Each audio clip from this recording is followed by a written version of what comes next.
Let's get started. Hello, everyone. Welcome to ELI, the only podcast in India where we bring a new industry leader on every episode to talk about their journey and their story. Today, we have with us Professor Vivek Singal, who is the author of the book Dominion and Dharma.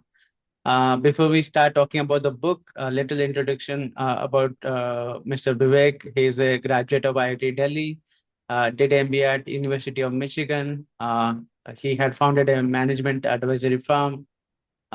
He was the first Indian origin student to complete the University of Chicago's four-year liberal arts certification. He has served as adjunct professor at University of Phoenix and University of Chicago, and now he's a critic on the subject of capitalism. He has a different viewpoint, and that's what we will be discussing today. Hi, Mr. Vivek. Welcome to ELI. Thank you very much, Priya. It's an honor to be hosted by you. It's actually our honor to have you on our platform. You have such a diverse background, and you have studied so much, have experienced so much around capitalism, around spirituality. Can you tell us a premise of what made you to write this book of Dominion and Dharma? What was the backstory? It was very simple. I mean, as I mentioned in the book, it was really anguish that I felt. And that anguish didn't arrive with drums and fires. It crept like a polite guest right from the day that I landed in Ann Arbor. And at that point in time, because I had just come out from IIT Delhi, and this was my first real visit outside of the country, it was like I was a polite guest at a dinner party where the rearranging of my mental furniture had started. Mm-hmm. And that is a whole new story of how I got involved into learning about Vietnam War and what was going on as far as the campus activism was concerned.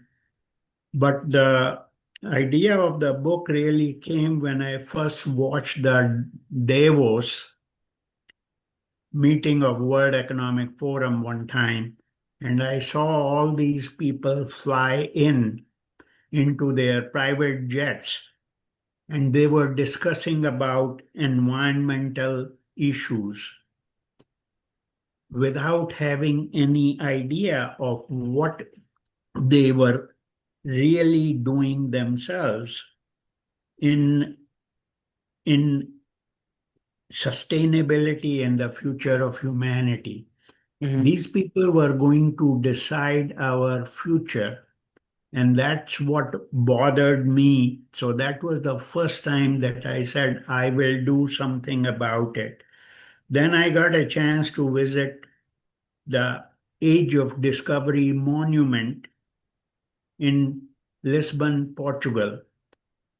And I was served by a Portuguese student who was barely 22 years old. And she recounted how Vasco da Gama, glorified in bronze at that particular uh, monument, had discovered India in 1498. Mm-hmm. As if India didn't exist at that point in time. And the pride in her voice clashed with the pain in my voice.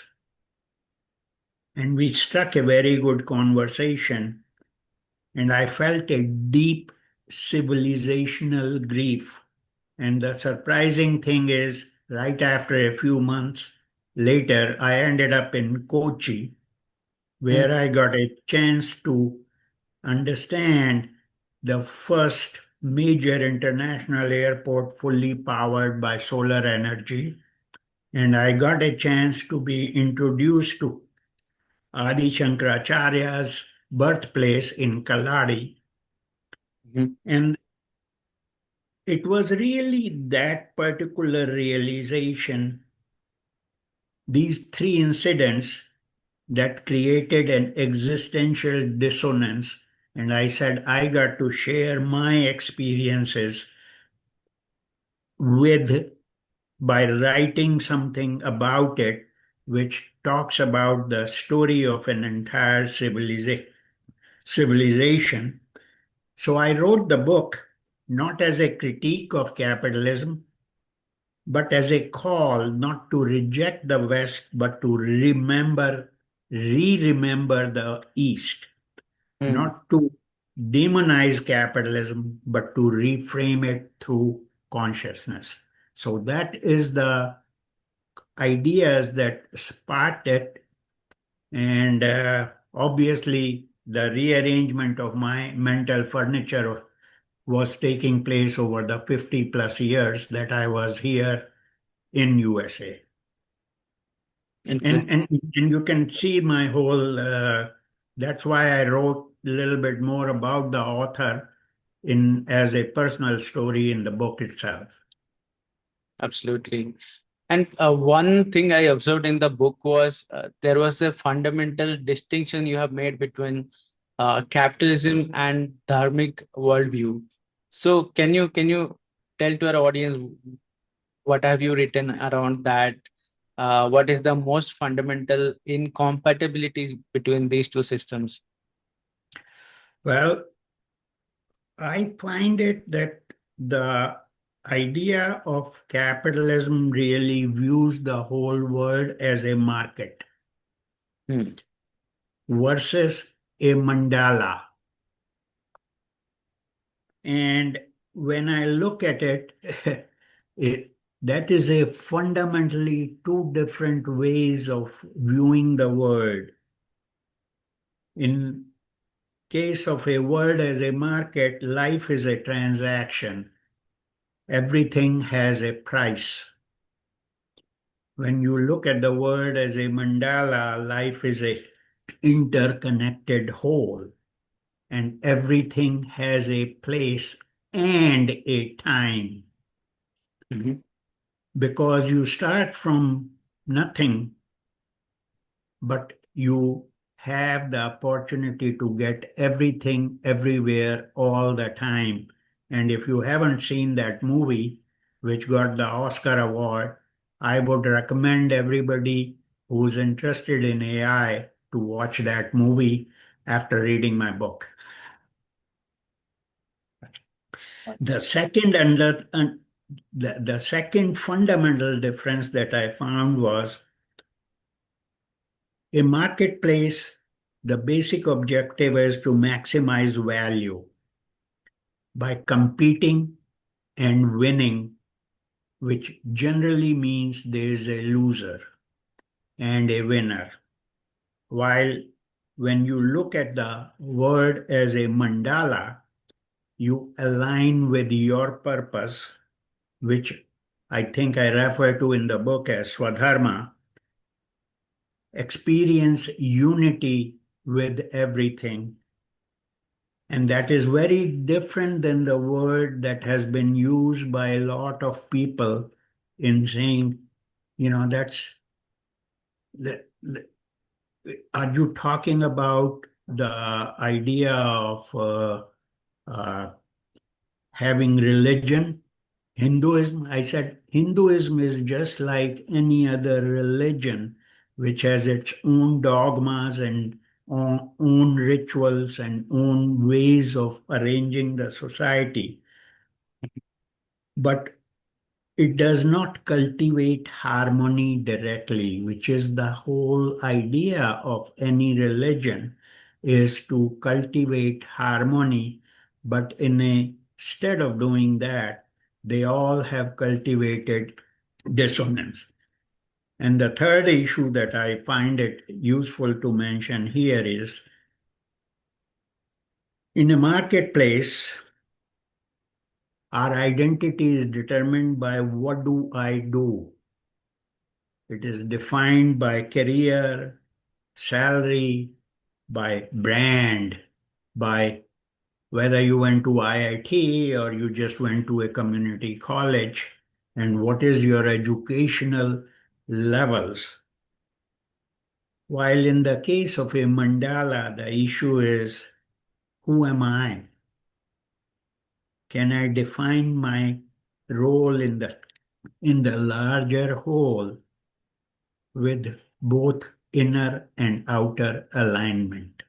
So it's that kind of a effort that really gives me the distinction between what I call as capitalism versus the dharmic worldview. And I'm not saying that one can exist without the other, but they both have to be present. And that is where I think it was easy for the dominion to take over and enslave the dharmic view for more than 1,000 years, and we not even realizing how we were successful in absorbing every single religion in India, while the reverse was happening everywhere else. Understood. So that's my sort of quick quick view of the two different worldviews that I find a very, very understanding. And that came about only because I did some research for the book Mm. in trying to understand why is it that two little nations, Spain, which moved towards the new world that I am part of right now as Mm. a US citizen, and Portugal, which really captured everybody, including the Brazilian uh, elements into their enslavement. Does that kind of help you see my distinction between the two worldviews? Yeah, absolutely. And I was also I found a interesting concept of the island you mentioned, island of Madeira, which is Yeah. mentioned the prototype of capital exploitation. Like, can you explain how this small island became a microcosm of global extractive model? Well, Madeira was, I think, the first place where that I've been able to find where sugar was growing, and they realized that this can be converted into systemic cruelty, and the whole modern slave trade once they were able to go outside using the sea routes to Africa, they started profiting by uprooting people. Slavery was always there, don't get me wrong. In one form or the other, the idea of using human labor was always there. But the idea of burning forests consciously to grow sugar and using enslaved labor were two modern ideas of capitalism Mhm. that made Madeira into the book, and what I call it as they provided the minimum viable plantation model, which was then perfected at the University of Chicago by the Milton Friedman view of saying your whole role is to serve and increase shareholder value. So we shifted the concept of humanity to capital. And the idea of monoculture plus slave labor plus export, that's what provided the formula for success.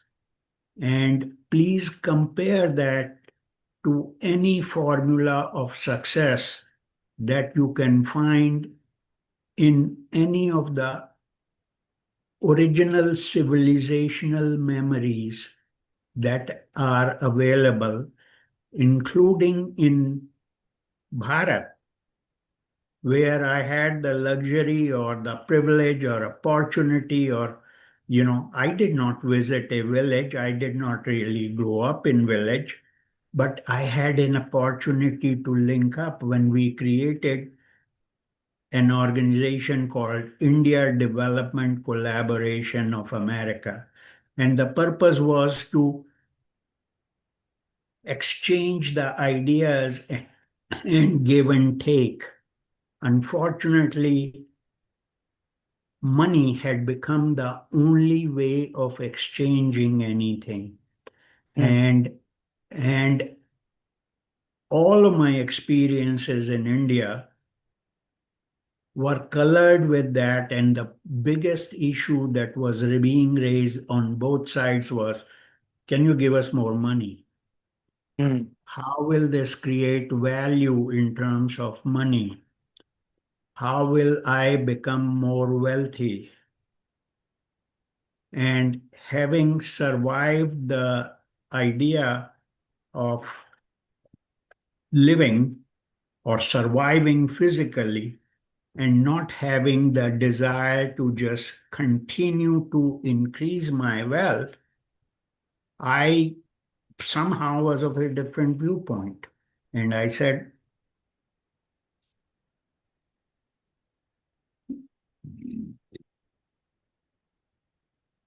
how do we make impact investing, not exit investing, so that we can buy an island somewhere and think we have achieved success?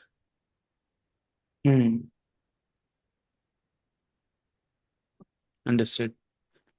In the book, you have also drawn an analogy between the old colonial models to the current corporate and NGOs. I think you have mentioned the term humanitarian capitalism. So, how do modern institutions like NGOs, global corporates, and even some AI companies continue the legacy of empire, but under new levels? Well, I think colonialism with a compassion filter is what these people are trying to provide.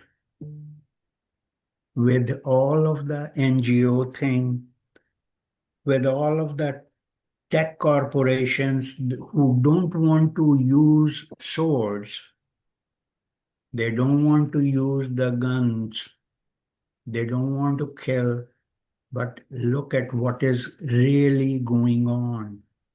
Mm, And you find that no, we have only had two world wars in the recent memory. But when Einstein was asked, what does he think that the third war would be like? I was always impressed by his response. He said, I don't know about the Third World War, but I think that the fourth one will be fought by with stones once again. And that is the existential issues that I want to hopefully help provoke among the young people as to why we are playing with fire one more time when we talk about AI. And it is not just the AI, it is the dream of AGI, artificial general intelligence, and what I term it as exponentially growing technologies. And most important of those is going to be synthetic biology. mm, And we are justifying all of these. If we don't do it, somebody else will, which is the dominion mentality of win-lose mentality rather than the dharmic mentality of alignment. And right now, I was really amused when Prime Minister Modi spent, I think, more than half a day trying to cater to the cheetah. mm, And when some cheetahs, which had become totally extinct in India, were imported from Africa or some other places. And I was truly impressed by the fact that we have not understood the meaning of diversity while we keep talking about diversity and inclusion and equality or equity, DEI, for all this time. I mean, all of these came about in the United States with the BLM, mm. Black Lives Matter movement, which was spread all around the world. But the fact of the matter is, what were we doing? Were we being just hypocritical?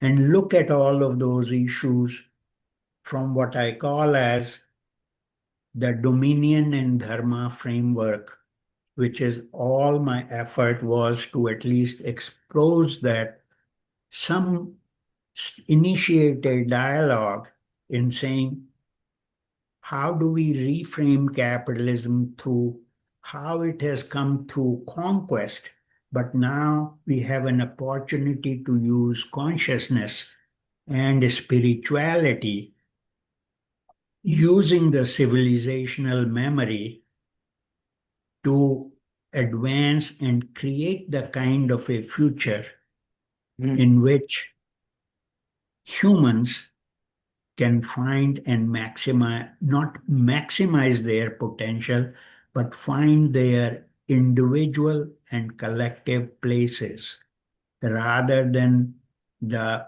dominion mentality. When we talk about the success of the Mag 7 corporations, which is now, I'm sure that the concept of Microsoft, Google, and Nvidia and Tesla has reached everywhere because their value has been increasing exponentially. mm. What does that mean? We don't even have time to think about that because we are so concerned about losing the race. Right. And that's the dialogue that I want to help. And I appreciate anybody's help in finding, some people who are able to converse and challenge each other and say, hey, this framework is wrong. Why is it wrong? What happened when we got a 20 why when we got a 24-hour notice basically in saying your tariffs are going to be 50%. Mm, What does that mean? How is the whole universe or the planet going to be readjusted, and how quickly do we need to rewire the mindsets because to me, mindset is everything. Understood. Uh, there was one particular theme which I found really interesting in the book, where you described about the industrial revolution, which you compared as a uh, transformer of human souls into surplus labor. Can you expand on that? Well, just look at what Gandhi was fighting about. And please don't misunderstand me. I'm not trying to promote or agree with everything that Gandhiji did because he was as much Western educated as so many of our people in Congress party were. But I go back to saying, how did the whole industrial might of India, which was in the weaving and in the cotton industry, created and became surplus labor as a result of the process which started in Madeira of monoculture and enslavement, and the whole industrial era made the muscles of human beings totally irrelevant because they could be replaced by the steam engine and what I call it as the industrial society. And if people haven't understood what was the concept of Oliver Twist, which a lot of the people in India were made to read even in their high schools, Right. they don't understand what does the factory do to a human being as a soul versus as a body and as a mind. And I was very directly involved in many of the UAW negotiations in automotive industry. And you could see how the whole model of dominion itself is very different, built upon competition and built on capital versus the human, as opposed to capital and innovation for the human. While we so far had only created surplus people, we are now, with the advent of AI, are on the verge of creating a very, very different kind of civilization itself, which I term in the book as Phygital civilization.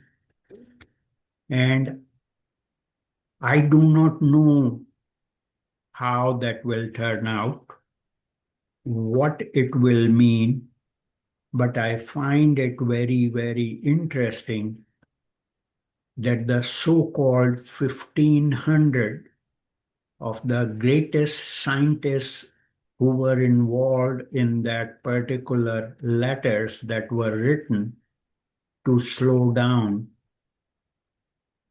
the development of AI. And I would like to propose that the ecosystem of human merging with the AI can be the greatest thing, far bigger and far better than what we accomplished in the industrialization. But do we also understand that today more than 1 million people around the world are killed in road accidents. And how we treat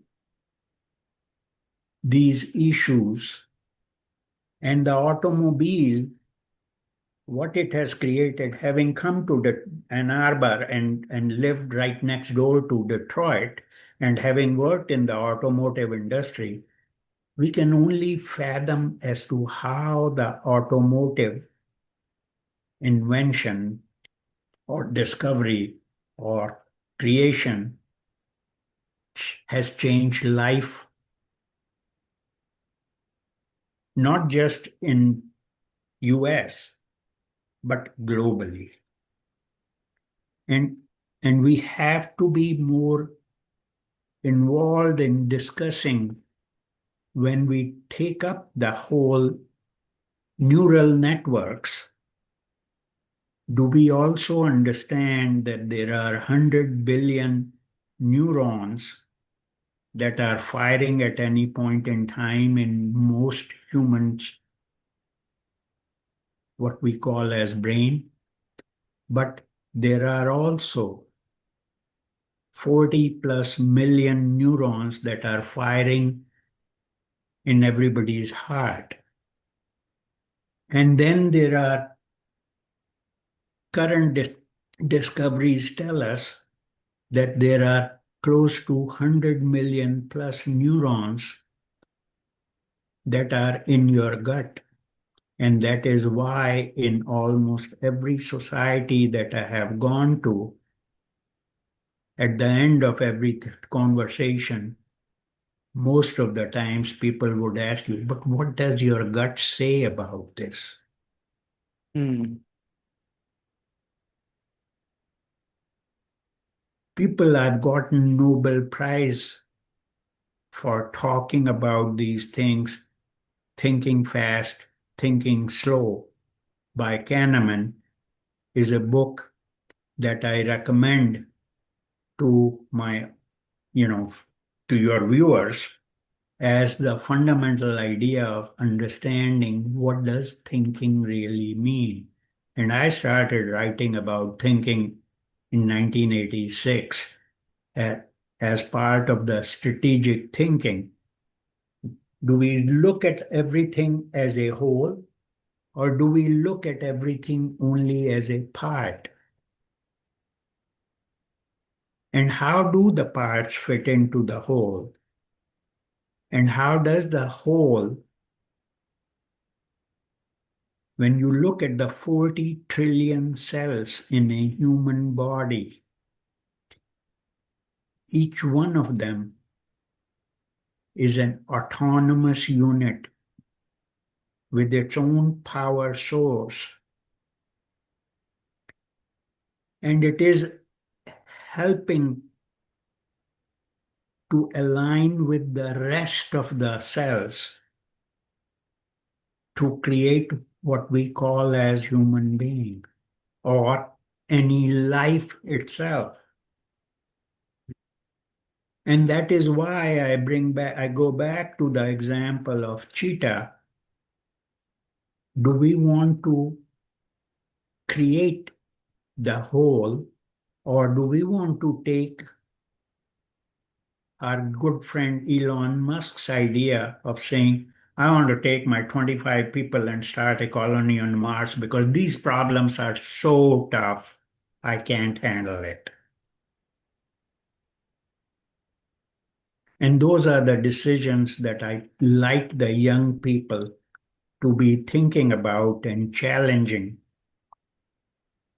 not just with each other, but take whatever little wisdom, and I call it little wisdom because our mindsets are so directly linked with the capitalistic system or the communistic system or the Hinduism system or the isms. Hmm. How do we bring these isms into one comprehensive whole